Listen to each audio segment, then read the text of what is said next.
یہ بڑی حیرت انگیز خبر ہے اور میں نے بھی اس سے پہلے کبھی اس طرح کا واقعہ نہ سنا نہ دیکھا۔ آپ کو یاد ہوگا کچھ دن پہلے کی بات ہے، حیدرآباد کے آن لائن ٹیکسی ڈرائیور کا قتل ہوا تھا، جس کے ملزم کو کل پولیس نے اپنی گرفت میں لے لیا ہے۔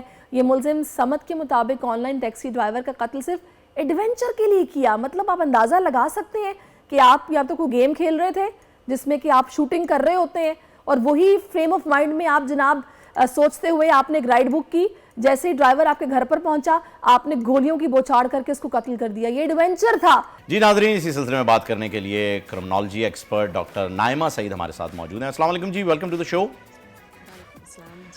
اچھا ڈاکٹر صاحبہ، پہلا سوال میں یہ آپ سے کرنا چاہوں گا کہ یہ واقعہ ابھی کراچی حیدرآباد میں ہوا، اس سے پہلے ایک 16 سالہ بچے کا بھی ایک واقعہ ہوا تھا، شاید اگر میں غلط نہیں ہوں تو پنجاب کی طرف یہ واقعہ ہوا ہے، اور اس میں اس نے اپنی بہنوں کو، ماں کو، تینوں کو جو ہے وہ قتل کر دیا تھا، اور بتایا یہی گیا تھا کہ یہ بھی اسی گیم کو کھیلتا تھا جو کہ pub G, G T A, اس طرح کی جو گیمز آتی ہیں کرمنالوجی پر جو ڈیپینڈ کرتی ہیں، یہ ساری کے سارے آپ کا مائنڈ سیٹ یہی رکھتا ہے۔ اب اس بندے نے بھی یہی کہا ہے کہ جی میں نے ایڈونچر کرنے کے لیے اور اس چیز کو پریکٹیکل کرنے کے لیے یہ کام کیا، تو یہ ذہنی کیفیت کیا ہے؟ سب سے پہلے تو ڈاکٹر صاحبہ اس کا خلاصہ کیجئے۔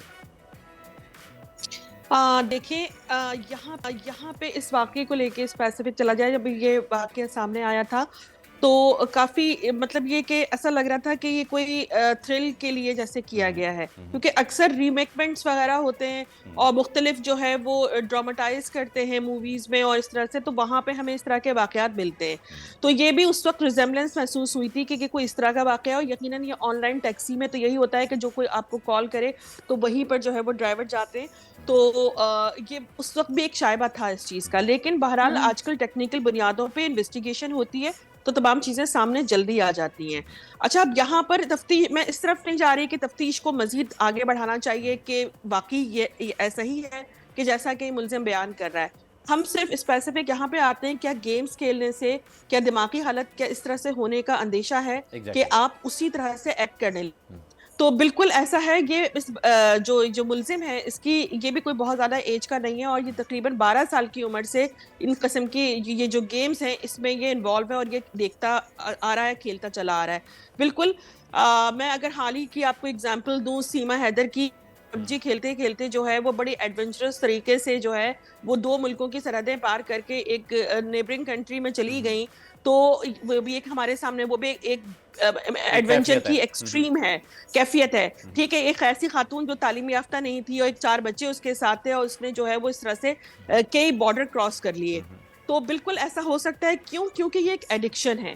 گیمز جو ہیں وہ آپ کو ایسی دنیا میں لے جاتے ہیں۔ بالکل آپ یہ صحیح کہہ رہی ہیں کہ یہ ایک ایڈکشن ہے، اور گیم کھیلتے کھیلتے انسان، اور یہ وہ لوگ ہیں کہ جو میرا خیال ہے کہ دن کے کچھ حصے نہیں، پورا دن اسی سٹیٹ آف مائنڈ میں رہتے ہیں اور یہ گیم کھیلتے رہتے ہیں، تبھی آپ اس ایکسٹریم پہ پہنچتے ہوں گے، ادروائز اگر بیلنس ہو تو یہ ممکن ہی نہیں ہے۔ یہاں پر یہ واقعہ پہلا نہیں، اس سے پہلے بھی اس طرح کے واقعات پیش آ چکے ہیں۔ مجھے یہ بھی یاد ہے کہ جب اس پر کچھ دیر کے لیے پابندی لگی تھی تو پھر پب جی ایسوسی ایشن کے کچھ لوگ سامنے آ گئے تھے، عدالتوں کا دروازہ کھٹکھاٹ لیا گیا تھا کہ جی ہمارا تو آگے کمپٹیشن ہے اور ہم نے اس میں پارٹیسپیٹ کرنا ہے، پاکستان کو ریپرزینٹ کرنا ہے، تو اس کو آپ بین مت کیجئے، تو پھر سے کھل گیا۔ اس کا حل آپ کی نظر میں اب کیا ہے؟ اگر گیم بند نہیں ہو سکتی، پابندی نہیں لگ سکتی، کھیلنے سے والدین نہیں روک سکتے، تو پھر حل کیا ہے؟ دیکھیں، قانون جو ہے وہ ہر چیز پر موجود ہے۔ اب بدقسمتی یہ ہے کہ قانون جو ہے وہ انسانی حقوق کی تو بات کرتا ہے، لیکن جو ہے ہر کوئی جو ہے وہ اپنے حقوق لے کے جو ہے وہ آ جاتا ہے کہ بھئی پب جی ایسوسی ایشن، جیسا کہ آپ نے بتایا کہ انہوں نے جو ہے وہ اس پابندی کے خلاف جو ہے وہ پٹیشن دائر کی۔ اب مسئلہ یہ ہے کہ پیرنٹس جو ہے نا وہ بہت ساری چیزوں سے اویئر نہیں ہے آج بھی ہمارے ہاں، وہ نہیں سمجھتے، وہ نہیں جانتے کہ بچہ جو ہے موبائل کے اندر جو ہے وہ کیا کر رہا ہے۔ سیرش، مجھے ایسا لگتا ہے کہ دیکھیں یہ ایک قسم کی ایڈکشن ہے، and you are living in a state of mind کہ آپ اگر کسی کیریکٹر کو، جیسے میں مثال دوں اگر آپ کو، کیونکہ میں بھی جی ٹی اے کھیلتا رہا ہوں، تو اس میں کیریکٹر ایک مائیکل ہے۔ مائیکل کا کیریکٹر ایک ایسا کیریکٹر ہے جو کہ آپ پہ سحر جو ہے وہ ایک آلود ہو جاتی ہے، آپ اس کی گاڑی چلانے کا انداز کاپی کرتے ہیں، آپ اس کے رابری جس طریقے سے وہ کرتا ہے، ایک بڑا اسے ہیرو بنا کے پریزنٹ کیا گیا ہے۔ لیکن ہمارے یہاں المیہ یہی ہے کہ بچپن میں جب ہم بیٹمین مووی دیکھتے تھے تو جوکر ویلن تھا، آج ہمیں بتایا یہ جا رہا ہے کہ یار جوکر کے ساتھ تو ظلم ہوا، اس لیے اس نے ایسا کیا ہے۔ جو نئی جوکر سیریز آئی ہے اگر آپ اسے دیکھیں تو وہ آپ کو آپ کے ویلنز کو جو ہے وہ چینج کر کے ہیرو بنا رہا ہے، آپ کا اسٹیٹ آف مائنڈ یہاں پر لے کر آ رہا ہے۔ ڈاکٹر صاحبہ نے ہمیں دوبارہ جوائن کر لیا ہے۔ جی ڈاکٹر صاحبہ، مکمل کیجئے گا اپنا جواب۔